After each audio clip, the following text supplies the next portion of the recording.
வைகாசி விசாக விரதம் இருக்கிறீங்களா? அப்போ இந்த விஷயங்களை முதல்ல தெரிஞ்சுக்கோங்க. இப்படி நீங்க விரதம் இருந்தா முருகனோட பார்வை கண்டிப்பா உங்க மேல படும். முருகனின் சுவாரஸ்ய வீடியோக்கள் தினமும் கிடைக்க மறக்காம நம்ம முருகன் ஆராதனை சேனலை சப்ஸ்கிரைப் பண்ணிக்கோங்க. விரத நாட்கள்ல எக்காரணத்தை கொண்டும் அசைவம் சாப்பிடக்கூடாது. அதே போல சிப்ஸ், வறுத்த உணவுகள், பகல் தூக்கம், காலையில தாமதமா எந்திரிக்குது, இதையெல்லாம் முற்றிலும் தவிர்க்கணும். முக்கியமா யாரிடமும் கோபமாகவோ அசிங்கமாகவோ பேசவே கூடாதுங்க. காலை மாலை 2 வேளையும் குளிச்சுட்டு தரையில தான் படுக்கணும்.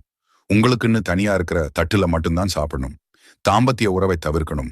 முடிஞ்ச வரைக்கும் காலணிகள், செருப்பு அணியாமல் இருக்கிறது ரொம்ப நல்லது. அதிகம் பேசாம மனசுக்குள்ள முருகன் சிந்தனையோடவே இருங்க. இந்த நாள்ல முருகனுக்கு பிடிச்ச திருப்புகள், கந்த சஷ்டி கவசம் பாடுறது ரொம்ப விசேஷம். நம்மால் முடிஞ்சா ஒருத்தருக்காவது அன்னதானம் செய்யுங்க. உங்களுக்கு வேற ஏதாவது சந்தேகங்கள் இருந்தா கமெண்ட்ல கேளுங்க. அப்படியே வீடியோவுக்கு ஒரு லைக் போட்டுடுங்க. ஓம் முருகா.